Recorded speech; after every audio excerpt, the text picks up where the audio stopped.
أعوذ بالله من الشيطان الرجيم. بسم الله الرحمن الرحيم.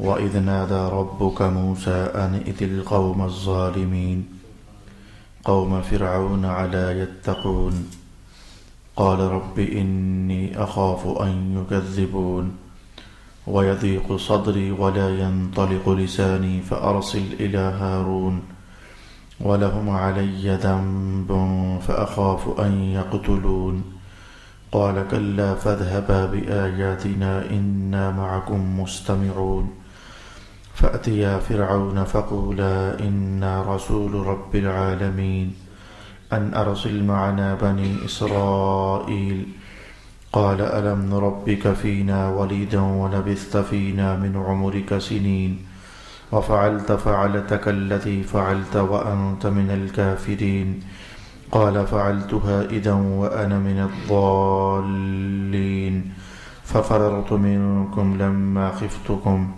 فوهب لي ربي حكما وجعلني من المرسلين وتلك نعمة تمنها علي أن عبدت بني إسرائيل قال فرعون وما رب العالمين قال رب السماوات والأرض وما بينهما إن كنتم موقنين قال لمن حوله ألا تستمعون قال ربكم ورب آبائكم الأولين قال إن رسولكم الذي أرسل إليكم لمجنون قال رب المشرق والمغرب وما بينهما إن كنتم تعقلون قال لئن اتخذت إلها غيري لأجعلنك من المسجونين قال أولو جئتك بشيء مبين قال فأت به إن كنت من الصادقين فألقى عصاه فإذا هي ثعبان مبين ونزع يده فإذا هي بيضاء للناظرين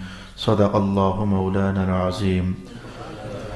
الصلاة والسلام عليك يا سيدي يا رسول الله الصلاة والسلام عليك يا سيدي يا حبيب الله الصلاة والسلام عليك يا سيدي يا شفيع المذنبين وعلى آلك وأصحابك يا سيدي يا رحمة للعالمين.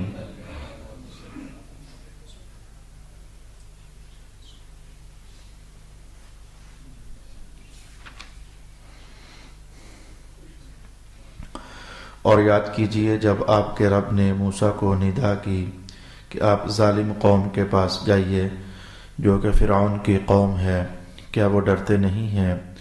موسیٰ نے کہا اے میرے رب، مجھے اندیشہ ہے کہ وہ میری تکذیب کریں گے اور میرا دل تنگ ہو رہا ہے اور میری زبان روانی سے نہیں چل رہی، سو تو ہارون کی طرف بھی وہی بھیج دے، اور ان کا مجھ پر ایک قصور کا الزام ہے، سو مجھے خطرہ ہے کہ وہ مجھے قتل کر دیں گے۔ فرمایا ہرگز ایسا نہیں ہوگا، سو تم دونوں ہماری نشانیاں لے کر جاؤ، بے شک ہم تمہارے ساتھ ہیں ہر بات سننے والے، لہذا تم دونوں فرعون کے پاس جاؤ اور کہو ہم دونوں رب العالمین کے رسول بھیجے ہوئے ہیں کہ تو بنی اسرائیل کو ہمارے ساتھ روانہ کر دے۔ فرعون نے کہا کیا ہم نے بچپن میں تمہاری پرورش نہیں کی تھی اور تم نے اپنی عمر کے کئی سال ہمارے پاس نہیں بسر کیے تھے، اور تم نے وہ کام کیے جو تم نے کیے اور تم ناشکروں میں سے تھے؟ موسیٰ نے کہا میں نے وہ کام اس وقت کیا تھا جب میں بے خبروں میں سے تھا، سو جب مجھے تم سے خطرہ محسوس ہوا تو میں تمہارے پاس سے چلا گیا، تو میرے رب نے مجھے حکم عطا فرمایا اور مجھے رسولوں میں سے بنا دیا۔ اور کیا تو مجھ پر یہی احسان جتا رہا ہے کہ تو نے بنی اسرائیل کو غلام بنا رکھا ہے؟ فرعون نے کہا کہ رب العالمین کی تعریف کیا ہے؟ موسیٰ علیہ السلام نے کہا وہ آسمانوں اور زمینوں اور ان کے درمیان کی تمام چیزوں کا رب ہے، اگر تم یقین کرنے والے ہو تو۔ فرعون نے اپنے گرد بیٹھنے والوں سے کہا کیا تم غور سے سن رہے ہو؟ موسیٰ نے کہا وہ تمہارا اور تمہارے پہلے باپ دادا کا رب ہے۔ فرعون نے کہا اے لوگو، بے شک تمہارا یہ رسول جو تمہاری طرف بھیجا گیا ہے ضرور مجنون ہے۔ موسیٰ نے پھر کہا وہ مشرق اور مغرب اور ان کے درمیان کی سب چیزوں کا رب ہے، اگر تم عقل رکھتے ہو۔ فرعون نے کہا اے موسیٰ، اگر تم نے میرے سوا کسی کو معبود بنایا تو میں ضرور تم کو قیدیوں میں شامل کر دوں گا۔ موسیٰ نے کہا خواہ میں تمہارے پاس کوئی روشن چیز بھی لے آؤں؟ فرعون نے کہا اگر تم سچے ہو تو وہ چیز لے آؤ۔ پس موسیٰ نے اپنا عصا ڈال دیا تو وہ یکایک کھلم کھلا اژدہا بن گیا، اور انہوں نے اپنا ہاتھ نکالا تو وہ اچانک دیکھنے والوں کے لیے چمکتا ہوا بن گیا۔ صدق اللہ مولانا العظیم۔ آپ نے محسوس کیا ہے کہ میں نے کافی ساری آیات بینات آپ کے لیے تلاوت کر دی ہیں۔ مقصد صرف یہ تھا کہ چونکہ جناب موسیٰ علیہ السلام کا واقعہ شریفہ اور حضرت موسیٰ علیہ السلام کے ساتھ ہارون علیہ السلام کا واقعہ مبارکہ اور فرعون کا معاملہ، یہ کئی بار قرآن حکیم نے ارشاد فرمایا ہوا ہے۔ ایسا ہوتا ہے کہ ہر بار قرآن پاک کا اسلوب اپنا ہوتا ہے، الفاظ کا انتخاب اپنا ہوتا ہے، ترکیبوں کا چناؤ اپنا ہوتا ہے، تو اہل علم کو، اہل دانش کو، اہل فراست کو، اہل بصیرت کو ہر بار کوئی نہ کوئی 1 2 3 4 5 نئی باتیں سیکھنے اور سننے اور سمجھنے کو میسر ہو جاتی ہیں، تو ان کے طفیل اللہ تعالی ہم غریبوں کو بھی 2 4 نئی باتیں سمجھنے اور سمجھانے کا موقع عطا فرما دیتا ہے۔ بنیادی طور پر کہانی آپ نے سمجھ لی ہے، جان لی ہے۔ موسیٰ علیہ السلام فرعون کی طرف گئے تو فرعون کی سرکشیوں پر اسے تنبیہ کی، اس کے الوہیت کے دعوے کو رد کیا وغیرہ۔ عنوان تو آپ سمجھ گئے کیونکہ یہ کوئی نئی بات آپ کے لیے نہیں ہے۔ اب میں آج سب سے پہلے جو گفتگو آپ کے سامنے کرنا چاہوں گا کہ وہ یہ ہے کہ ذرا بات کی دہرائی ہے کہ رب کائنات نے تمام انبیاء کرام میں سے جن رسولوں کا حوالہ قرآن حکیم میں نازل فرمایا ہے، بہت سارے رسولوں کا عنوان رب کائنات نے ڈائریکٹ ہی بغیر قرآن کے انداز میں رسول پاک علیہ السلام کو الہام فرما دیا، تو حضور اللہ تعالیٰ کی اس عطا کے بعد ان نبیوں کے احوال جانتے تھے جن کا ذکر قرآن حکیم میں نہیں آیا، لیکن جن کا ذکر خیر قرآن حکیم میں آیا ہے تو رب کائنات نے خود اس بات کی وضاحت فرمائی ہے کہ ہم نے نبیوں کا ذکر قرآن پاک میں اس لیے نازل کیا ہے کہ جب رسول پاک علیہ السلام قریش قوم کو دعوت دیتے اور کافر قوم کو دعوت دیتے تو وہ آگے سے نور کی دعوت کو قبول کرنے کی بجائے اندھیروں کے رسیا ہو کر کے تو الٹا تمسخرے کرتے، الٹا مذاق کرتے، الٹا ٹھٹھے کرتے، الٹا دعوت کی تکذیب کرتے، بلکہ پھر یہاں تک بھی کہ رسول پاک علیہ السلام کو اذیت کا نشانہ بناتے، اور پھر اس معاملے میں تکرار اور تسلسل کے ساتھ وہ رسول اللہ علیہ السلام کو ستانے کا اہتمام کرتے۔ اب رسول اللہ علیہ السلام کے قلب ناز پر صدمے کا گزر جانا یہ ایک فطری سی چیز ہے کہ آپ کی خیر کی دعوت کو رد بھی کیا گیا، اس کا مذاق بھی اڑایا گیا، ٹھٹھا بھی کیا گیا، طنز بھی کیا گیا، الٹا اذیت بھی آپ تک پہنچائی گئی۔ تو ایسے میں قلب ناز پر جب صدمے ہوتے تو اس قلب ناز پر اترنے والے صدموں کو رب کائنات نے اس صورت کے شروع ہی میں ارشاد فرما دیا ہوا ہے کہ فَلَعَلَّكَ بَاخِعٌ نَفْسَكَ، محبوب ہمیں تو ایسے لگتا ہے کہ جیسے آپ ان لوگوں کے ایمان نہ لانے کے غم میں اپنی جان ہی دے دیں گے، اس قدر آپ غم محسوس فرماتے ہیں ان کا۔ اچھا، تو حضور کا غم تو تھا، قرآن پاک نے اس پر گواہی دی ہے، یہ لوگ ایمان کیوں نہیں لا رہے، اس بات کا سرکار دو عالم علیہ السلام کو غم تو تھا۔ اب رب کائنات حضور پاک علیہ السلام کے غموں کو ہلکا کرنے کے لیے کبھی ایسا ہو جاتا ہے جناب ابراہیم علیہ السلام کی بات چھیڑ دیتے ہیں۔ دیکھو اس ظالم نے تو جناب ابراہیم کو آگ ہی میں ڈال دیا تھا، جناب موسیٰ علیہ السلام کی کہانی چھیڑ دی جاتی ہے۔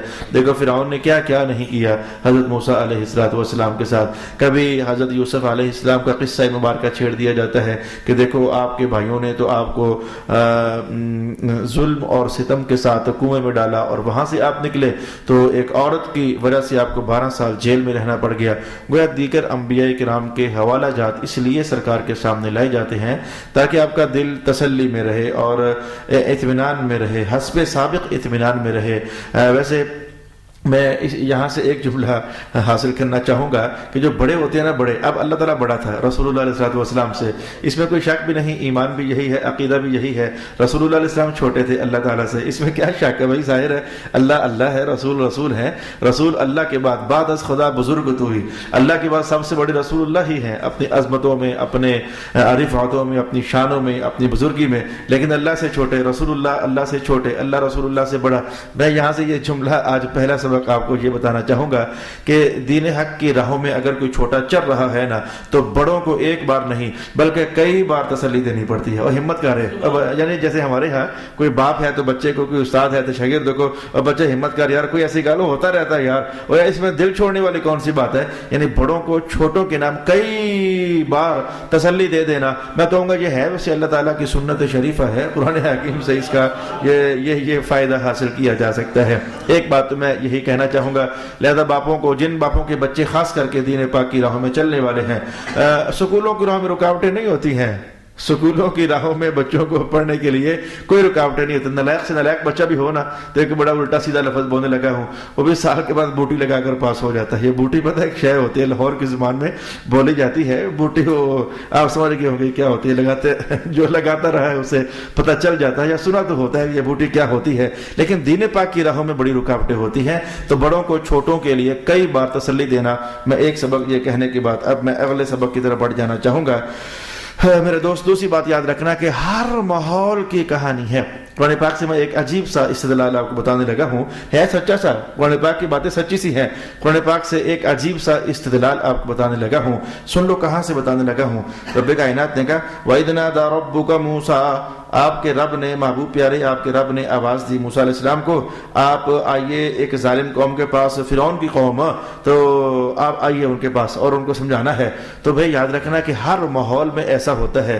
خیر سمیٹنے والے لوگ بھی اسی ماحول میں رہتے ہیں, ظالم طبقہ بھی اسی ماحول میں رہتا ہے, شر انگیزیاں پھیلانے والے بھی اسی ماحول میں رہتے ہیں, اور نور کی صدائیں لگانے والے بھی اسی ماحول میں رہتے ہیں. میں کہوں گا کہ حی علی الصلاۃ کہنے والے بھی اسی ماحول میں رہتے ہیں, اور شرابوں کی دکانیں اور کلب کھولنے والے بھی اسی ماحول میں رہتے ہیں, اور تھرکتے ڈانس اور ناچ کرنے والے بھی اسی ماحول میں پلتے ہیں, اور اللہ اکبر کے نغمہ محبت کو چھیڑنے والے بھی اسی ماحول میں رہتے ہیں. خیر اور شر والے, ظلم والے اور محبت بانٹنے والے ہمیشہ ایک ماحول میں رہتے ہیں. لیکن قرآن پاک کا یہ جملہ کیا بتاتا ہے کہ جب بھی کسی ظالم کو للکارا ہے نا, جب بھی کسی شر والے کو دبایا ہے نا, جب بھی کسی بدبختگی کو ختم کیا ہے نا, تو وہ کسی خیر سمیٹنے والے ہی نے کیا ہے. میں یہ کہنا چاہوں گا وہ کسی نور کی صدا لگانے والے ہی نے کیا ہے, وہ کسی حی علی الصلاۃ کہنے والے ملنگ ہی نے یہ بیڑا اٹھایا ہے. میں کہنا چاہوں گا کسی محراب نشین ہی سے اللہ رب العالمین نے یہ کام لیا ہے. انبیاء کی تاریخ میں دیکھنا چاہو تو جناب موسیٰ علیہ السلام کو دیکھا جا سکتا ہے, جناب ابراہیم علیہ السلام کو نمرود کے مقابلے میں دیکھا جا سکتا ہے, جناب ہارون علیہ السلام کو فرعون کے مقابلے میں دیکھا جا سکتا ہے. بلکہ میں جب نماز پڑھ رہا تھا تو نماز کے اندر ایک ذرا اس دھیان ہوتا ہے الفاظ کی طرف, قرآن پاک کی طرف, سبق کی طرف دھیان ہو جاتا ہے, تو ایسا عجیب سا جملہ میرے ذہن میں آ گیا. ہے ویسے سچا, میں نے کہنا چاہا کہ جب بھی کسی شر کو دبایا ہے تو کسی خیر کے پیکر ہی نے دبایا ہے. ہوتا فیصلہ اللہ ہی کا ہے, لیکن جب بھی کسی ظالم قوت کا قلع کما کیا ہے نا, تو میں کہنا چاہوں گا کہ وہ اللہ کی رحمت اپنی جھولیوں میں بھرنے والے صاحب ہی کسی نے کیا ہے. یا اولیاء کی تاریخ بھی اس عنوان سے بھری ہوئی ہے. آپ لوگ بھی اپنے جن کی ہاتھوں میں سلسلہ بیعت آپ لوگوں نے کیا ہوا ہے تو کہانیاں سناتے رہتے ہو. ہمارے حضرت صاحب جب وہاں آ کر بیٹھے تو ہر طرف یہ تھا, پھر کرتے کرتے پھر یہ ہو گیا. یہ کہانیاں آپ بھی سناتے رہتے ہو. لیکن نماز کی حالت میں جو ایک بالکل ہلچل سا مچا دینے والا ذہنوں میں جملہ جو میرے ذہن میں آ گیا, میں نے کہا کربلا کے میدانوں کے میرے حسین پاک کے قدموں نے جب بہرہ مند کیا تھا نا, اس کے بعد ایسا ہو گیا کہ یزیدوں نے پیدا ہونا ہی چھوڑ دیا. پھر میں یہ جملہ بول دینا چاہوں گا, اس واقعہ کربلا کے بعد کوئی اہل علم اس بات کا انکار نہیں کر سکتا ہے کہ میرے حسین پاک کے قدم جب کربلا کی سرزمین پر لگے ہیں تو میں اللہ کی قسم اٹھا کر کہتا ہوں اس وقت کے بعد یزیدوں نے پیدا ہونا ہی چھوڑ دیا ہے. پھر یہ ایسی شر کی قوت تھی اور یہ ایسی بدی کی قوت تھی, دوبارہ پھر کوئی یزید پیدا نہیں ہوا ہے. وہ جو ہو گیا, جو ہونا تھا, مرنا تھا, مر گیا, کھپ گیا. تو یہ خیر کی اچھا میں تیسری بات یہاں سے یہ کہہ دینا چاہوں گا, یہ دیکھنا ذرا, یہ ان قریب آگے ماحول آپ کے سامنے ہے, ترجمہ میں نے آپ کے سامنے کر دیا. رب کائنات نے کہا جائیے, ان کے پاس تلوار ہاتھ میں نہیں ہے, نیزہ ہاتھ میں نہیں ہے, بھالا ہاتھ میں نہیں ہے. جن کے پاس جانا ہے وہ کون ہے؟ فرعون والے ہیں. فرعون ہے, لشکر اس کے پاس ہے, اسلحہ اس کے پاس ہے. لفظ بارود تو نہیں ہے, لیکن چلو میں کہتا ہوں کہ وہ تلواریں اور نیزے بارود کا قائم مقام ہی تو ہیں. بارود ان کے پاس ہے, طاقت ان کے پاس ہے, حکومت ان کے پاس ہے, سب کچھ ان کے پاس ہے. تو موسیٰ علیہ السلام تو خالی ہاتھ ہی ان کے پاس پہنچے تھے. ایک نیزہ بھی, ایک عصا ہے, وہ جو معجزہ سمیٹے ہوئے تھا وہ عصا کی بات قرآن کرتا ہے, لیکن نیزہ نہیں ہے, کوئی بھالا نہیں ہے, کوئی خنجر نہیں ہے, کوئی چھری نہیں ہے, کوئی تلوار نہیں ہے, کوئی کاٹنے چیرنے پھاڑنے والا آلہ نہیں ہے. کیا آپ کو یہ سمجھنا مشکل لگا یہاں سے کہ ایک ہوتی ہے دنیاوی قوت اور ایک ہوتی ہے شر والی قوت اور ایک ہوتی ہے روحانی قوت. روحانی قوت خالی ہاتھ بھی ہونا تو غلبہ اللہ اسے ہی عطا فرمایا کرتا ہے. روحانی قوت خالی ہاتھ بھی, یہ اسی لیے یہ روحانی ملنگ وہ تسبیح چلاتے چلاتے ہی وہ جادوگروں کا مقابلہ کرنے کے لیے وہ تسبیح ان کو مارتے ہیں تو تسبیح ان کا سر مار مار کر پیٹ کر لال کر دیتی ہے. وہ پڑھتے پڑھتے اپنا وہ دانہ ہی پھینک دیں تو اللہ تعالیٰ اسی دانے کی تاثیر اور برکت ہی سے ان شریر قوتوں کو دبانے کے لیے اپنی قدرت کی مدد شامل حال فرما دیا کرتا ہے. یہ دوسری یا تیسری بات تھی جو میں نے آپ سے کہنا چاہیے. چوتھا جملہ میں جو آپ سے کہنے لگا ہوں وہ یہ ہے کہ مولا کائنات نے یہ جملہ کہہ کر کے تو ہر ماحول میں یہ قرآن کی آواز پہنچائی ہے صحیح. ویسے رب کائنات نے کہا آپ ایسا کریں کہ فرعون کے پاس جائیے تو ظالم قوم ہے, الا یتقون, کیا انہیں ڈر نہیں لگتا ہے؟ قرآن پاک نے کہا کیا ظالموں کو ڈر نہیں لگتا ہے کہ آخر ایک دن تو مٹی تلے چلے ہی جانا ہے. میں کہوں گا فرعون تو مر گیا, وہ ظالم تھا, مر گیا, لیکن ہر دور کے ظالموں تک قرآن پاک کی آواز ہے, ہر دور کے بدماشوں تک قرآن پاک کی آواز ہے, ہر دور کے زانیوں تک قرآن پاک کی آواز ہے, ہر دور کے شریروں تک قرآن پاک کی آواز ہے. قرآن نے کہا الا یتقون, ڈر نہیں لگتا ہے انہیں کہ آخر ان کی آنکھیں بند ہو جانی ہیں, آخر ان کی زبانیں بند ہو جانی ہیں, آخر ان کے سنتے کان خاموش ہو جانے والے ہیں, آخر انہیں مٹی کی چادر اوڑھ کر کے تو زمین کے اندر دب جانا پڑ جانے والا ہے, آخر ان کی ساری قوتیں ادھر ہی رہ جانے والی ہیں, آخر ان کی ساری شرارتیں ادھر ہی رہ جانے والی ہیں. للکار تو ہے, یا یوں کہہ لو تنبیہ تو ہے, یا یوں کہہ لو نصیحت تو ہے. الا یتقون, انہیں ڈر نہیں لگتا ہے کہ ہے کوئی آسمانوں کو پیدا کرنے والا؟ کیا انہیں ڈر نہیں لگتا ہے کہ ہے کوئی زندگیاں بانٹنے والا؟ کیا ان ظالموں کو ڈر نہیں لگتا ہے کہ ہے کوئی موت تقسیم کرنے والا؟ اور پھر جب موت کا اعلان ہو جاتا ہے نا تو قرآن پاک نے کہا کہ تم جہاں کہیں بھی بھاگ جاؤ تم موت سے بھاگ تو نہیں سکتی ہو. یہ قرآن پاک نے ارشاد فرمایا اینما تکونوا یدرککم الموت, تم جہاں کہیں بھی ہوگے موت تو تمہارے پیچھے آ ہی جائے گی, تم موت سے بچ نہیں سکتے ہو. الا یتقون سے میں نے یہ اتنا تنبیہ کا تعزیانہ آپ لوگوں کے سامنے پھینکنا چاہا, اور اس کے بعد میں آگے بڑھ جانا چاہوں گا. قال رب انی اخاف ان یکذبون, جب حکم ہوگا کہ جائیے فرعون کے پاس جائیے. موسیٰ علیہ السلام چونکہ فرعون کے پاس رہ چکے تھے, وہ ایک بار تاریخ ساری گھوم گئی, دماغ پاک میں وہ ساری تاریخ گھوم گئی کہ ایسے ہوا تھا. وہ اس کا ایک دو اشارے میں آپ سے کر دینا چاہوں گا. کئی سال بحکم خداوند کریم موسیٰ علیہ السلام فرعون کے گھر میں پلے تھے, اور اللہ کی قدرت کی آثار تھے. یہ بات اس میں اللہ کے بندوں کے لیے بڑی نشانیاں تھیں کہ اللہ چاہے تو اپنے دوستوں کو دشمنوں کے گھر میں پلوا سکتا ہے, اور دشمن بھی وہ جو دعویٰ کرتا تھا کہ میں نے اپنے دشمن کو پیدا ہی نہیں ہونے دینا ہے, پلنے دینا نہیں, وہ کہتا تھا میں نے پیدا ہی نہیں ہونے دینا ہے. اس لیے تو اس نے بیٹوں کو ذبح کروانا شروع کر دیا تھا. فرعون نے بیٹوں کو ذبح کروانا شروع کر دیا تھا جب اس نے خواب دیکھا تھا کہ کوئی نوجوان ہے اور وہ میرے تخت کو تباہ کر کے رکھ دے گا.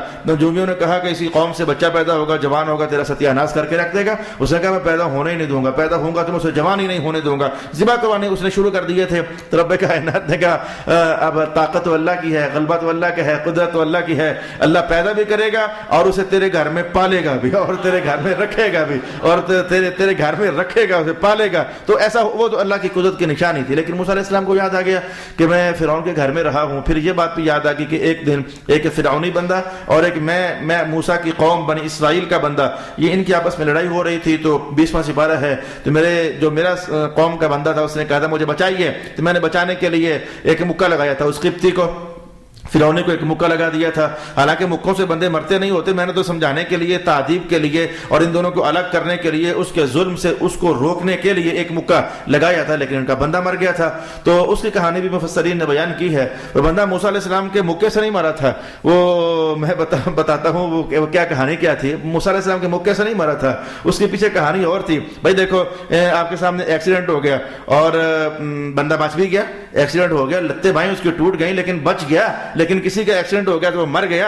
گویا ایکسیڈنٹ بندے کو مارتا نہیں ہے. اصل ماجرا یہ ہوتا ہے کہ جس بندے کا ایکسیڈنٹ ہو گیا ہے نا, اگر تو اس کی زندگی باقی ہے, اللہ کا حکم ابھی موت کا آیا نہیں ہے, تو پھر اس نے ابھی اور جینا ہوتا ہے. تو ایکسیڈنٹ مار نہیں سکتا, بندہ اور جیتا رہتا ہے. اور جس بندے کی زندگی کا وقت تھا ہی اتنا, اور اللہ والوں موت کا وقت آنے سے فوراً پہلے ایکسیڈنٹ بھی ہو جانا تھا. تو میں نے کہا کہ یہ دو کہانیاں اکٹھی ہو گئیں, ادھر سے ہو گیا ایکسیڈنٹ اور ادھر سے موت کا وقت پورا ہو چکا تھا, زندگی اس کی ختم ہو چکی تھی. وہ دونوں باتیں اکٹھی ہو گئی نا, تو لوگوں نے سوچنا یہ شروع کر دیا کہ شاید یہ بندہ ایکسیڈنٹ سے مرا ہے. حالانکہ ایکسیڈنٹ سے مرنا ہوتا تو یہ بھی تو مرتا نا جو بچ گیا تھا. یہ ایکسیڈنٹ موت نہیں دیتا, ادھر سے ہو گیا ایکسیڈنٹ, ادھر سے ہو گیا وقت پورا. وہ دونوں باتیں ہو گئی, جڑ گئی, اکٹھی ہو گئی. ہم نے سمجھا شاید یہ بس والے نے بندہ مار دیا ہے. بس والے نے بندہ مارا نہیں ہوتا, بس یہ میں نے ایک کہانی آپ کو سمجھائی ہے. کچھ ایسا ہوا تھا, موسیٰ علیہ السلام نے چھڑانے کے لیے مار دیا مکہ. اب مکہ کھانے سے بندے مرتے نہیں ہوتے, اگر مرتے ہوتے تو میرے سارے طلباء مر چکے ہوتے. ان کو ایک دو مکے تو میں نے مارے ہوئے ہیں, یہ سارے میرے طلباء مر چکے ہوتے. مکہ کھانے سے بندہ مرتا نہیں ہے. ہوا یہ تھا کہ آپ نے ادھر مارا مکہ اور ادھر اللہ کے حکم سے زندگی پوری ہو چکی تھی اس کی, اور یہ دونوں کام اگر پچھڑ ہو گئے. اب سمجھنے والوں نے یہ سمجھا کہ موسیٰ علیہ السلام نے مکہ مار کے مار دیا ہے. اب یہ کہانی بھی آپ کو یاد آ گئی کہ میں نے ان کو مارا تھا مکہ, اللہ کا حکم ہو گیا تھا پورا, پر ان کو کیا معلوم کہ اللہ کا حکم پورا ہو گیا تھا. یہ تو یہی سمجھ رہے تھے کہ میں نے مارا ہے. یہ میں نے سبزی منڈی میں اس پر تقریر کی تھی، لیکن وہ انداز اور تھا، وہ استدلالات اور تھے، وہ بیانات اور تھے. آج میں نے انداز بدل کر آپ کے سامنے، وہ جب سورۃ قصص سنائی تھی تب عنوان میں نے کسی اور انداز میں سنایا تھا، اور آج جب کہ سورہ شعراء چل رہی ہے تو میں نے اس کو الفاظ اور ترکیبیں بدل کر میں نے یہی کہانی آپ کے سامنے کہہ دی. ادھر سے لگا مکہ اور ادھر سے بندہ مر گیا، اللہ کے حکم سے مر گیا. اب قوم تو یہ سمجھ رہی تھی کہ موسیٰ علیہ السلام نے مارا ہے. اب آپ کو وہ بات یاد آ گئی، ایک بندہ اپنی آئی پر فوت ہو گیا تھا لیکن دکھنے میں مکہ میرا ہی لگا تھا. تو اب یہ تو تب سے مجھے ڈھونڈ رہے ہیں کہ اب میں جاؤں گا تو اللہ کا حکم سنانے کے لیے، تو یہ تو آتے ہی کہیں گے نہیں یہ تو قاتل ہے، نعوذ باللہ العزیز، اور اس کی بات نہیں ماننی ہے، انکار کرنا ہے، تکذیب کرنی ہے. تو آپ نے وہ سارا منظر سوچ کر کہا ربی انی اخاف ان یکذبون، اے میرے اللہ میں چلا تو جاتا ہوں، تیرا حکم ہے، پر مجھے ڈر یہ لگتا ہے کہ یہ تو میری تکذیب کر دیں گے، یہ میرا انکار کریں گے، نہ میری نبوت کو مانیں گے نہ تیری الوہیت کو مانیں گے. آپ کے سامنے وہ سارا منظر گھوم گیا. وَيَضِيقُ صَدْرِي، اور پھر آپ نے جیسے میں نے کہا ایک نبی کو اندر کرب تو ہوتا ہے، ایک نبی کو اندر درد تو ہوتا ہے، جیسے کہ سرکار دو عالم کی کہانی، آپ تو لگتا ہے کہ جان ہی دے دیں گے، ان کے ایمان نہ لانے پر آپ تو جان ہی دے دیں گے. موسیٰ علیہ السلام کے بھی کرب درد، کہنے لگے وَيَضِيقُ صَدْرِي، میرے اللہ جب میں یہ سوچتا ہوں نا کہ یہ میرا انکار کر دیں گے اور وہ امانت جو تو نے مجھے دی ہے کہ ان کو جا کر دے تو یہ وہ امانت لیں گے ہی نہیں، تو یہ سوچ سوچ کر میرا تو دل گھٹ رہا ہے، میرا تو دل تنگ ہو رہا ہے. یعنی یہ سوچ سوچ کر کے یہ تو انکار کر دیں گے، تو پھر میں سوچتا ہوں کہ اگر انہوں نے اے مولا تیرا انکار کر دیا تو میرے محبوب رب کا انکار ہو، میرا تو دل ہی گھٹا جا رہا ہے، یہ کیا ہوگا، پھر کیا ہوگا. وَيَضِيقُ صَدْرِي وَلَا يَنطَلِقُ لِسَانِي، اے میرے مولا ادھر سے حال میرا یہ ہے کہ بچپن میں اس فرعون کے گھر میں تو نہیں تو ایسا چاہا تھا کہ انگارہ پکڑ کر کے میں زبان پر رکھ لوں، تو انگارہ میری زبان پر جب لگا تھا، جبریل امین تو نے بھیجے تھے رب سونے، اور انہوں نے آ کر کے تو میرا ہاتھ انگارے کی طرف کر دیا تھا، تو وہ انگارہ زبان پر رکھا، تب سے زبان کے اندر وہ جو ایک زخم ہوا تھا تو پھر اس سے ایک تاثیر ظاہر ہوئی تھی کہ الفاظ اڑک کر کے تو پھر میری زبان سے ادا ہوتے ہیں. ادھر سے میں نے ان کا خیال ہے کہ ادھر سے میں نے ان کا بندہ مارا ہوا ہے، اور ادھر سے جب تو نے یہ کہا کہ رب ایک ہے جا کر کہہ دے اس کو، اور فرعون رب ہے ہی نہیں ہے، یہ تو اس کے دماغ پر بڑی کاری سٹ ہے اور ضرب ہے. اور ادھر سے اے میرے مولا میری زبان کے اندر بھی وہ بچپن والی کہانی کی تاثیر ہے، اور ادھر سے اے میرے اللہ میرا سینہ میرا دل گھٹ رہا ہے کہ یہ کیوں آپ کا انکار کریں گے. یہ ساری کہانیاں فارسل الی ہارون، اے میرے اللہ ایسا کر دے کہ میرے ساتھ میرے بھائی ہارون کو بھی نبی بنا کر بھیج دے، ہم دونوں جاتے ہیں، میرے ساتھ میرے بھائی ہارون علیہ السلام کو بھی نبی بنا کر کے تو بھیج دے. وَلَهُمْ عَلَيَّ ذَنْبٌ، جو میں نے ابھی بھی آپ سے کہا موسیٰ علیہ السلام اسی کا اظہار کرتے ہیں. ان کا ایک بظاہر لفظی ترجمہ یہ ہے کہ ان کا بظاہر مجھ پر ایک گناہ ہے، یعنی یہ سمجھتے ہیں کہ شاید میں نے کوئی گناہ کیا ہوا ہے، قتل کرنے والا. ان کا خیال ہے کہ ان کا مجھ پر ایک گناہ ہے، چونکہ نبی گناہ نہیں کرتے، اسی لیے ائمہ تراجم نے ترجمہ کرتے ہوئے یہ کہا اور ان کی طرف سے مجھ پر ایک الزام ہے. اور یہ بڑا محتاط ترجمہ ہے اور یہ بڑا مؤدب ترجمہ ہے. میں نے دونوں کہانیاں آپ کے سامنے کہی تاکہ آپ کو اس کا مؤدب ہونا سمجھ آئے کہ اہل سنت ترجمہ کرتے ہوئے کتنی محتاط روش اختیار کرتے ہیں. بظاہر ذنب کا ترجمہ گناہ ہے، ان کے خیال میں ان کا ایک مجھ پر گناہ چڑھا ہوا ہے، یعنی میں نے قتل کیا ہے ان کا، حالانکہ میں نے قتل تو میرے رب تجھے پتہ ہے میں نے کیا ہے، میں نے تو مکہ مارا تھا. اب مکہ کھانے سے کوئی بندہ مر جاتا ہے. اور ادھر سے میرے مولا اچھا ذنب کو ترجمہ کرتے ہوئے تمام ائمہ تراجم اہل سنت نے کہا کہ ان کی طرف سے مجھ پر ایک قصور کا الزام ہے. فاخاف ان یقتلون، تو مجھے ڈر ہے کہ یہ پھر مجھے قتل کر دیں گے. یہ بڑا موقع ہے سمجھنے کا، اس پر میں اس سے پہلے گفتگو کر چکا ہوں. میں ڈرتا ہوں کہ یہ مجھے قتل کر دیں گے. بظاہر یہ اس سے یہ سمجھ آتا ہے کہ موسیٰ علیہ السلام کو اپنے قتل ہو جانے کا ڈر ہے، موسیٰ علیہ السلام کو موت کا ڈر ہے. یاد رکھنا نبیوں کو موت کا ڈر نہیں ہوتا ہے، اور اس پر میں دلیل دوں گا بڑی پکی ساری. نبیوں کو موت کا ڈر نہیں ہوتا ہے. خود رسول پاک علیہ السلام نے اعلان کیا موت ایمان والوں کے لیے تو تحفہ ہوتی ہے، یہ حدیث کا اعلان ہے، موت ایمان والوں کے لیے تحفہ ہوتی ہے. تو نبی سے بڑا ایمان والا کون سا ہوتا ہے؟ ایک تو اس انداز میں سمجھیں، اور دوسرا میں یہ کہنا چاہوں گا کہ نبی تو نبی، موت سے تو نبی کے بیٹوں کو ڈر نہیں لگتا. نبی تو نبی ہوتے، نبی کے بیٹوں کو ڈر نہیں لگتا. اگر آپ نہیں سمجھے تو میں یہ کہنا چاہوں گا ہزاروں بار مدینہ میں یہ حدیث سنی جا چکی تھی اور سنائی جا چکی تھی. میرا نواسہ کربلا میں شہید ہوگا، حسین پاک نے بھی سنی بھی تھی، سنائی بھی تھی، پڑھی بھی تھی، پڑھائی بھی تھی. 60 سال عمر شریف کے ہو رہے ہیں، یہ حدیث آپ نے پڑھی بھی تھی، پڑھائی بھی تھی، لیکن پھر بھی کربلا کی طرف جا رہے ہیں. اس کا مطلب سمجھ آتا ہے کہ نہیں آتا کہ نبی کے تو بیٹوں کو موت سے ڈر نہیں لگتا ہے. حضور کی گواہی تھی، شہادت تھی، پھر بھی جا رہے ہیں. نبی کے بیٹوں کو ڈر نہیں لگتا ہے. آپ بھی کہتے ہو دلیل کہاں سے لاتا ہے؟ اللہ تعالیٰ میرے دل پہ ڈالتا ہے اور میں نے کہاں سے لانی ہے. نبی کے بیٹوں کو ڈر نہیں لگتا، موت سے تو بڑا نبی کو بڑا ڈر کیسے لگ سکتا ہے؟ تو میں نے کہا پھر یہ ڈر تھا کیا؟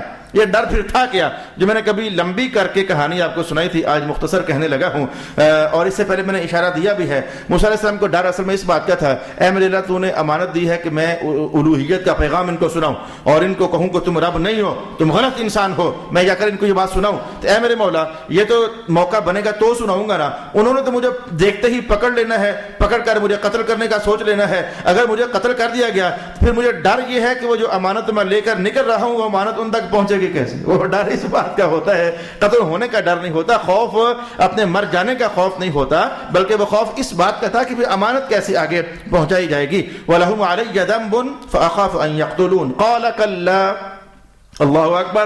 رب کائنات نے کہا اچھا آپ کو یہ ڈر ہے کہ وہ آپ سے قتل کے متعلق بات کریں گے تو جائیں، پھر آپ کو گارنٹی ہے کہ وہ اس عنوان پر بات ہی نہیں کریں گے۔ اللہ اکبر، بڑی مزیدار کہانی ہے۔ کلا، اس عنوان، یہ عنوان ہی نہیں چھڑے گا، آپ جائیں یہ عنوان ہی نہیں چھڑے گا، ہم ہیں نا۔ اگلے الفاظ انا معاکم، ہم آپ کے ساتھ ہیں۔ یہ کون سی بات ہے کہ وہ آپ کو پکڑ کر قتل کر دیں گے تو آپ بات کہہ نہیں سکو گے؟ آپ بات کہو گے، آپ الوہیت کی بات کہو گے، آپ رسالت کی بات کہو گے، آپ معجزہ دکھاؤ گے، آپ سارے معاملات طے کرو گے، آپ جائیں۔ کلا، ایسا ہو ہی نہیں سکتا کہ وہ قتل کا عنوان نہیں چھوڑے گا، جائیں۔ ہم نے آپ کو اس بات کی ضمانت عطا فرما دی۔ اے کاش کہ ہم سمجھ جائیں کہ اللہ جو بات کرتا ہے سچے کرتا ہے۔ اے کاش کہ ہم سمجھ جائیں، منہ کی حد تک تو ہم مانتے ہیں اور سر ہلانے کی حد تک بھی ہم مانتے ہیں، لیکن ڈھیروں موقعوں پر میں کہتا ہوتا ہوں کہ جب کوئی مصیبت آتی ہے، جب کوئی پریشانی آتی ہے، جب کوئی تکلیف آتی ہے، جب کوئی تمہیں تنگ کر دیتا ہے تو اس موقع پر تمہارا صبر کہاں جاتا ہے؟ رب کائنات نے کہا نہیں تھا کہ صبر کرو میں تمہارے ساتھ ہوں؟ تو اے کاش کہ ہم سمجھ جائیں کہ اللہ تبھی ساتھ ہے جب صبر کریں گے۔ تو عملی رویوں میں ہم یہ بات بھول جاتے ہیں کہ اللہ کا ساتھ ہونا کیسے کیسے کیسے کیسے ہو سکتا ہے۔ اچھا تو کہا کہ آپ جائیں، ایسا ہو ہی نہیں سکتا کہ آپ کو قتل کر دیں، ہم آپ کے ساتھ ہیں۔ انا معکم مستمعون، ہم ساری باتیں خود سنیں گے، ہم خود ساری باتیں سنیں گے۔ کون سی بات ہوتی ہے؟ فاتیا فرعون، آپ جائیں ان کے پاس، فقولا، اور جا کر ان سے کہیے انا رسول رب العالمین، ہم دونوں اللہ کے رسول ہیں، ان ارسل معنا بنی اسرائیل، اور بنی اسرائیل پر تو زمانوں سے ظلم کر رہا ہے، ستم کر رہا ہے، تو نے انہیں قیدی بنایا ہوا ہے، تو نے ان کے ہزاروں بچے مار دیے ہیں، ذبح کر دیے ہیں، اور ان کو ظلم و ستم کا نشانہ بنایا ہوا ہے۔ اب اللہ کا حکم آ گیا ہے، یہ قوم میری ہے، موسیٰ علیہ السلام، یہ قوم میری ہے، لہذا اس قوم کو ہمارے ساتھ روانہ کر دے، ان کو آزاد کر دے۔ جب موسیٰ علیہ السلام نے صبح کے وقت پہنچ کر کے تو فرعون کو یہ بات کہی تو اللہ اکبر، عجیب وہ جملے ہیں، میں کہہ دیتا ہوں آپ کے سامنے۔ جب دروازہ کھٹکایا گیا تو پوچھا گیا کون؟ کہا میں موسیٰ ہوں، جی میرا بھائی ہارون ہے۔ کدھر آئے ہو؟ فرعون سے ملنا ہے، بادشاہ سے ملنا ہے۔ کیوں ملنا ہے؟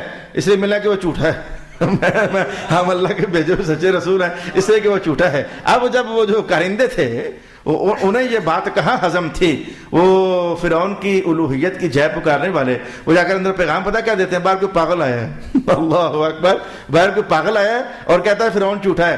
تو فرعون کو بھی شوق ہوا، دیکھیں اسے کون ہے جو مجھے جھوٹا کہنے والا آ گیا۔ آج تھوڑی دیر کے لیے بھول گیا کہ کسی نے آنا ہے، واقعی وہ جو اس نے خواب دیکھی تھی وہ تھوڑی دیر کے لیے بھول گیا کہ باقی کسی نے آنا ہے ایک دن۔ تو کہنے کا بلاؤ نا اسے، کون ہے؟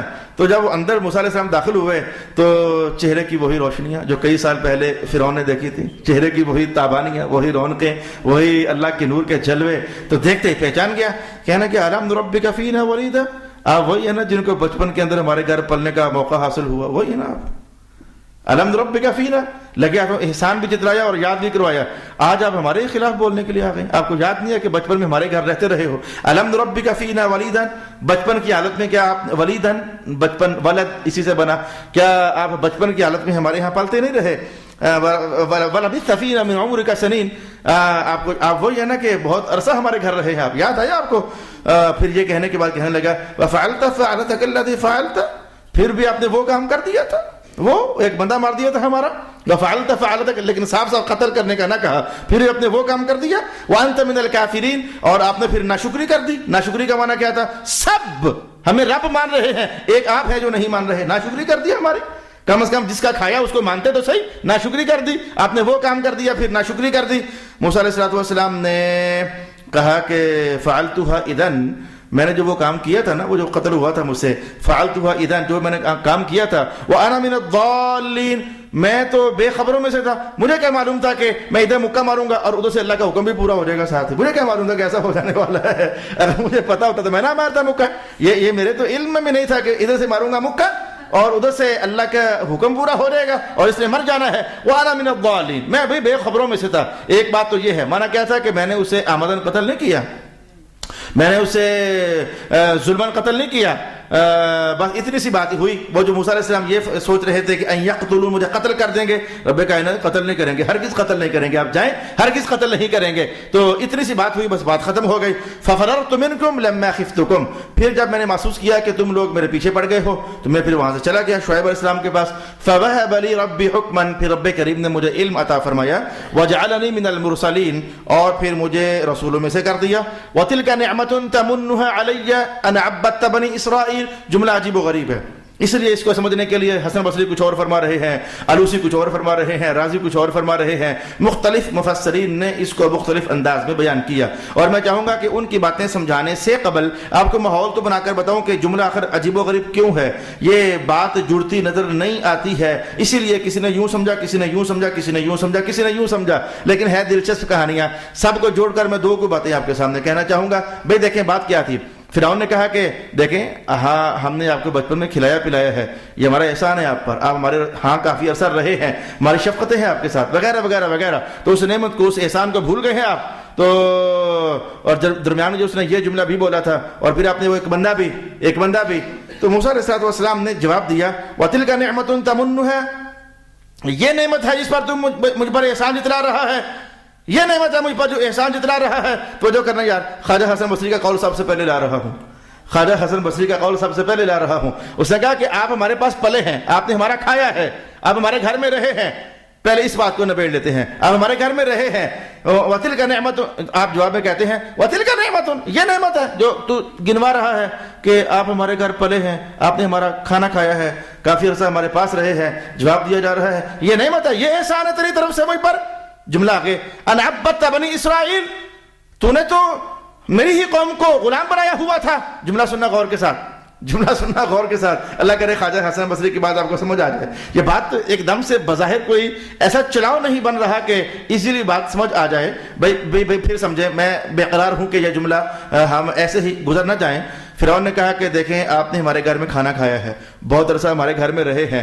تو موسیٰ علیہ السلام نے کہا کہ یہ کون سا احسان ہے, یہ کون سا احسان ہے کہ میں تیرے گھر میں رہا ہوں, تیرے گھر میں کھانا کھایا ہے. خواجہ حسن بصری کا بیان, میں تیرے گھر میں رہا ہوں, تیرے گھر میں کھانا کھایا ہے, یہ کون سا احسان ہے. تو نے میری قوم کو غلام بنایا ہوا تھا. مانا کیا تھا, مانا یہ تھا جو تو نے مجھے کھلایا تھا وہ مال تیرا تھوڑا تھا, میری ہی قوم سے لیا ہوا تھا. تو ظالم آدمی تھا, اور تو بندہ ہی ظالم تھا, تو انہی سے مال لیا کرتا تھا, میری ہی قوم کا مال تھا, مجھے ہی کھلا دیا, وہ ہماری ہی قوم کا ہمیں کھلا. تیرا مجھ پر کیا احسان ہے, انا عبدت بنی اسرائیل. خواجہ حسن بصری نے اس جملے کو کچھ اس انداز میں لینا چاہا. اچھا میں ایک دوسرا قول بھی آپ کے سامنے لے آتا ہوں. مفسرین کرام نے کہا کہ اس کا معنی یہ بھی ہے, کیا انداز تھوڑا کو تبدیل ہوا, فیملی ایک ہی ہے. فرعون نے احسان جتلایا, موسیٰ آپ ہمارے مقابلے میں آ گئے ہو, آپ نے ہمارے گھر میں کھانا کھایا ہوا ہے, آپ ہمارے گھر میں پلتے رہے ہو. تو آپ نے جواب میں کہا کہ یہ کیا نعمت ہے, یہ کیا احسان ہے کہ میں تیرے گھر میں پلتا رہا ہوں. اگر میں تیرے گھر میں پلتا رہا ہوں تو انداز بدلنے لگا ہوں. اگر میں تیرے گھر میں پلتا رہا ہوں تو یہ تیرا احسان نہیں ہے, یہ تیری غلطی ہے. یہ تیری غلطی ہے. اگر میں تیرے گھر میں پلتا رہا ہوں تو یہ تیری غلطی ہے. یہ غلطی کیسے ہے, سننا یار, یہ الفاظ میرے ہیں, میں نے مفسرین کی بات کو اس ماحول کے لیے نرم کر کے کہنا چاہا. اگر میں تیرے گھر میں پلتا رہا ہوں, تیرا کھانا کھاتا رہا ہوں, تو یہ تیرا مجھ پر احسان نہیں ہے. ان عبدت بنی اسرائیل, تو نے تو بنی اسرائیل کو غلام بنایا ہوا تھا, تیری غلطی ہے. غلطی کیا ہے, مفسرین کا غلطی کیا ہے, فرعون کی غلطی کیا ہے موسیٰ علیہ السلام کو پال کر.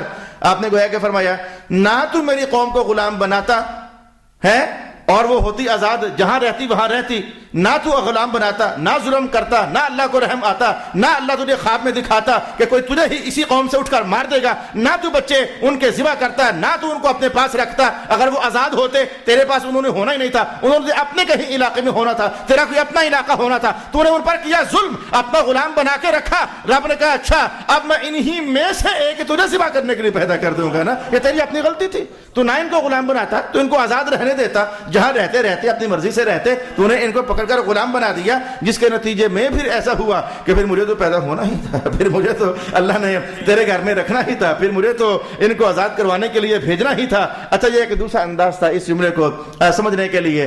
میں اسی جملے پر ایک تیسرے انداز میں ہی بات کرنے لگا ہوں۔ میں اس کو ٹائٹل یوں دینا چاہوں گا، موسیٰ علیہ السلام نے جیسے جب فرعون نے یہ جملہ بولا نا، اب انداز بدلنے لگا ہے، اب عنوان بدلنے لگا ہے۔ پہلے میں نے بحث کیا اس حوالے سے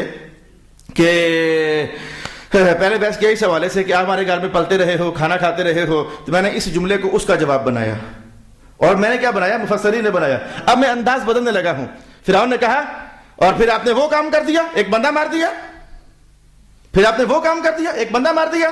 اب میں اس آیت کو جواب بتانے لگا ہوں اس کے اس قول کا۔ فرعون نے کہا تو پھر آپ نے ہمارا کھا کر بھی ہمارا ایک بندہ مار دیا۔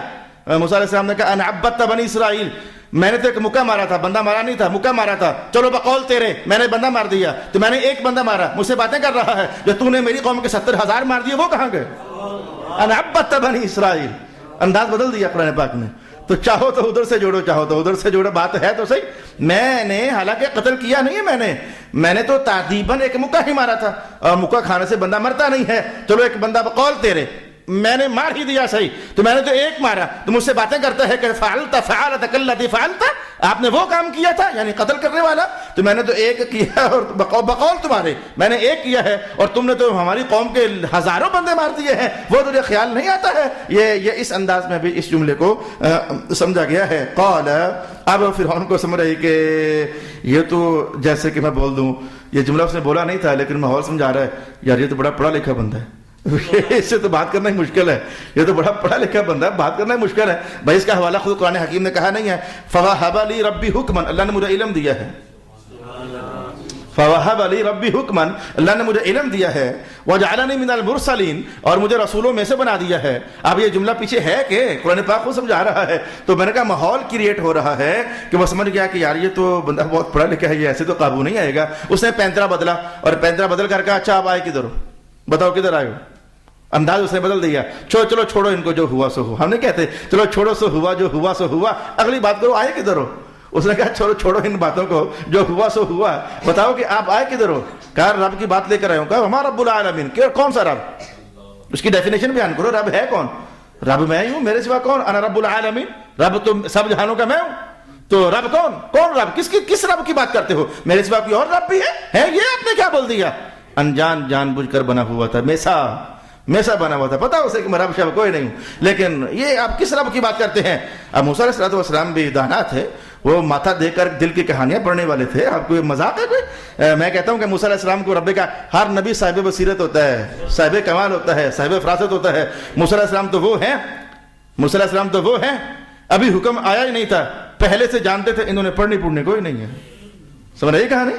موسیٰ علیہ السلام وہ ہیں، ابھی تو حکم پہنچنا تھا زمین پر، ابھی تو حکم زمین پر پہنچنا تھا، معراج کی رات نماز کا حکم ابھی پہنچنا تھا، پہنچا نہیں تھا، راہ سے ملاقات کر لی، یا رسول اللہ 50 زیادہ انہوں نے کو نہیں پڑھنی۔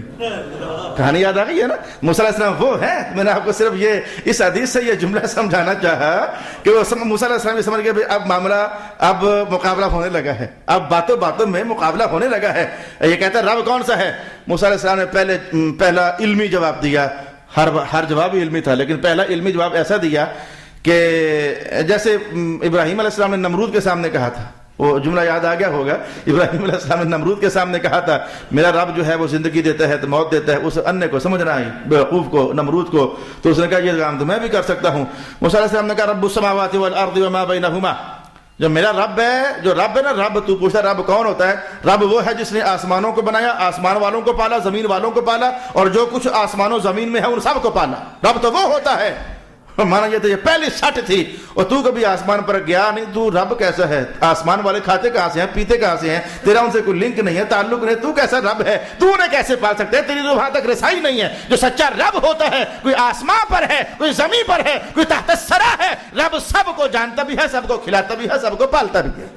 دلیل آپ نے پیش کر دی، وما بینہما ان کنتم موقنین، ہے یقین تو کل کر میرا رب تو وہ ہوتا جو آسمان و زمینوں کا رب۔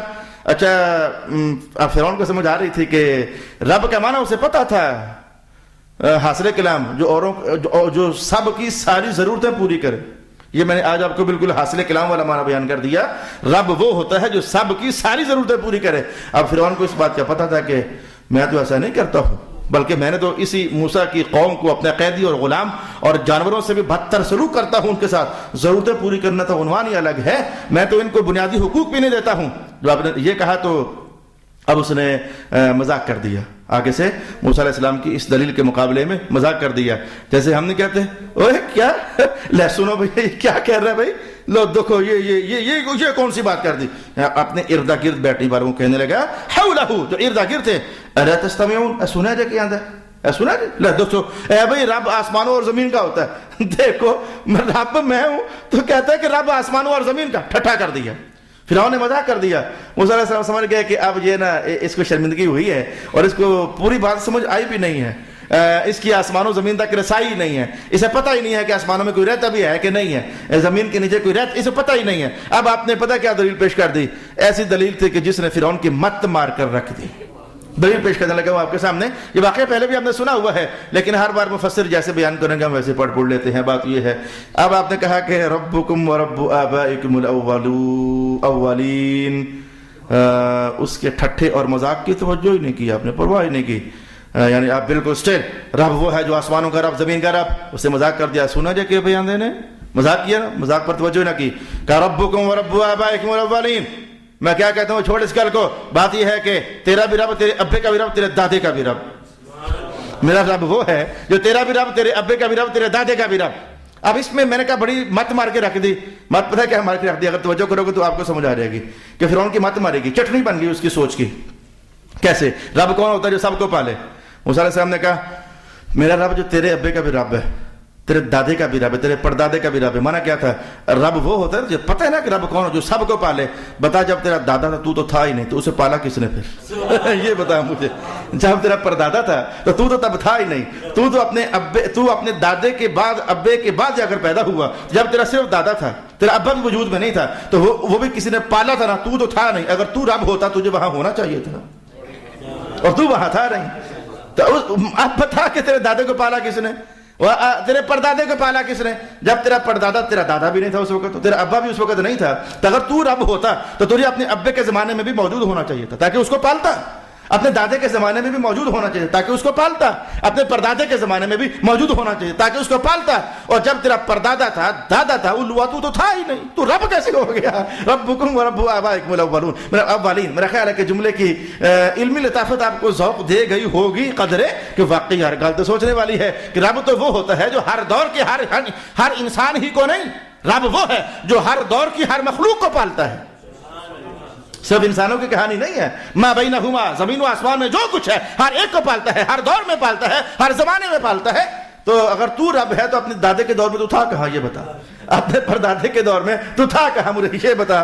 قال ربکم ورب آبائکم الاولین. اب اس کے جواب میں اس شیطان نے کیا کیا؟ فرعون نے بےزتی ہو رہی تھی لگاتار، مسلسل بےزتی ہو رہی تھی اپنی کارندوں. 400 درباری ہر وقت اس کے پاس بیٹھا کرتے تھے، 400، اور اپنے خیال کے مطابق دانا قسم کے، عبقری قسم کے، کہ جن سے یہ امور سلطنت کی مشاورت کیا کرتا تھا.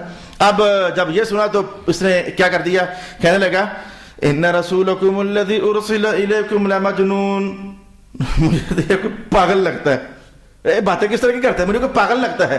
انکم لمجنون، یہ فرعون کا بیان ہے، نقل کفر نہ باشد. مولانا پاک نے بھی کہا اس کا قول، یہ تو مجھے کوئی پاگل لگتا ہے. یعنی پھر اپنے اوپر ایک جھوٹی عزت کی چادر ڈالنا چاہیے.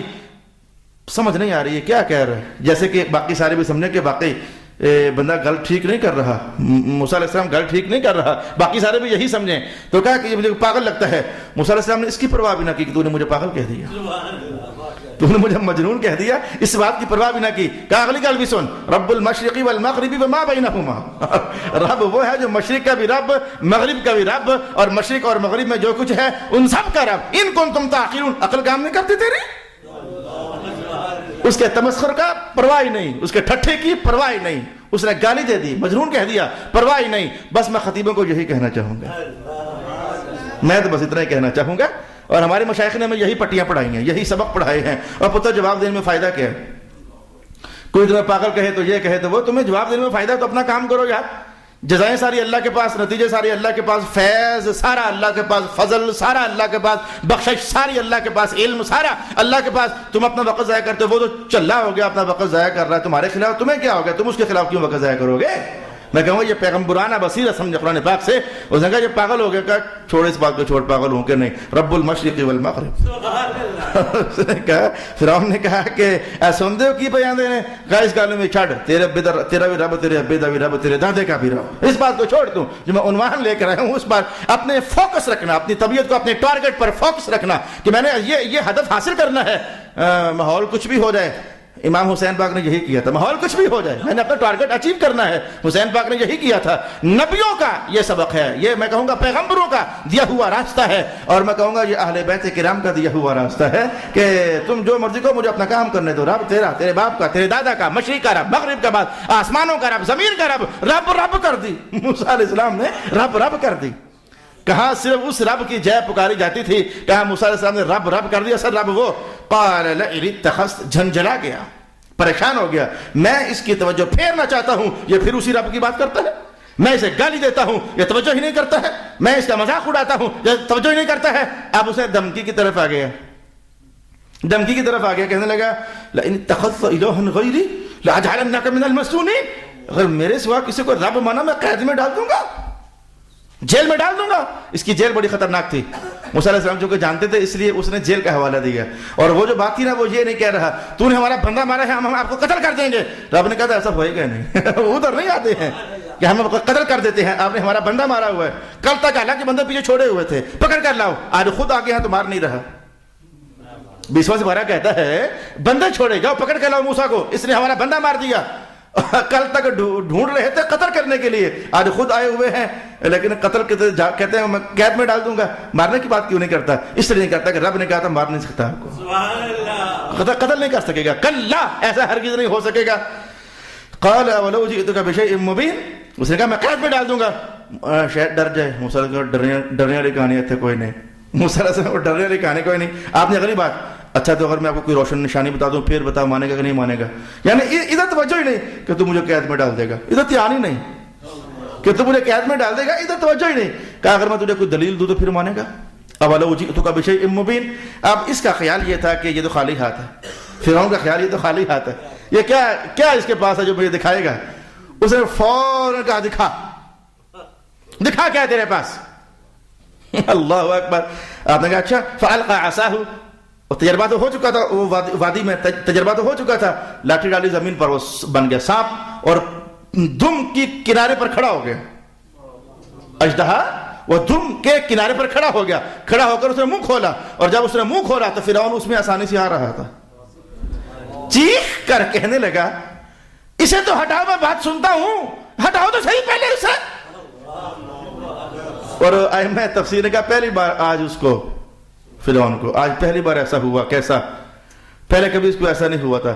ہمیں کیا معلوم، ائمہ تاریخ نے بتایا آج پہلی بار اس کو ایسا ہوا. رب ہے نا، رب ہے. جب سانپ نے منہ کھولا نا تو آج اس کو پہلی بار وجود سے ہوا خارج ہوئی. پہلی بار، اس سے پہلے کبھی نہ ہوا تھا اس کے ساتھ.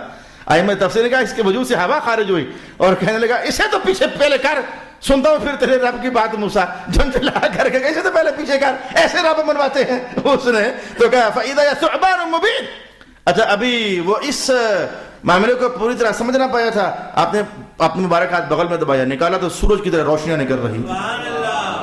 وَنَزَعَ يَدَهُ فَإِذَا هِيَ بَيْضَاءُ لِلنَّاظِرِينَ. آپ نے اپنا ہاتھ بغل سے جب کھینچا تو معجزے پر معجزہ، دلیل پر دلیل، علم پر علم، زور پر زور چھا گئے. موسیٰ علیہ السلام چھا گئے. فرعون کو تو فکر پڑ گئی میں تو گیا. فرعون کو فکر پڑ گئی میں تو گیا. اب اس نے جو نئی کہانی چھیڑی وہ اگلی بار آپ کو بتاؤں گا. اب اس نے نیا ایکشن تلاش کر لیا کہ اب میں بچاؤں اپنے آپ کو. تو کیسے؟ اس کو تو میں مار نہیں سکوں گا. ویسے اس کو پتا نہیں تھا کہ پیچھے اللہ کے حکم کی تھپکی ہے، یہ قتل نہیں کر سکتے. اس سالم کو تو نہیں پتا تھا، لیکن اب اس نے پینترا بدلا، قتل کر دوں گا. ادھر نہیں آ رہا تھا، قید میں ڈال دوں گا میں. اچھا میں وہ جیل کی کہانی ہوئی کہ اس نے بہت ڈونگے کنویں بنوائے ہوئے تھے، اتنے ڈونگے کہ وہ اوپر کی روشنی بھی نیچے نہ جاتی تھی. تو بندوں کو اس میں ڈلوا دیتا تھا تو بس ادھر ہی بندے کو مرنا ہوتا تھا. تو اس نے کہا میں قید میں ڈال دوں گا. کہا قید شاید چھوڑ، بات یہ ہے کہ میں کو نشانی دکھاؤں. چھوڑ، یہ کہتے شہدوں سے ہم ڈرنے والے نہیں ہیں. تو سانپ کا معجزہ ہو گیا، لاٹھی کا، پھر روشن مبارک ہاتھ ہو گیا. اب اس نے قوم کے سامنے کیا ایک نیا شوشہ چھیڑ دیا، حاصل کر یہ جادوگر ہے. پھر اس کہانی کو انشاءاللہ ہم اگلی نشست میں دیکھنے کی کوشش کریں گے. وآخر دعوانا الحمدللہ رب العالمین.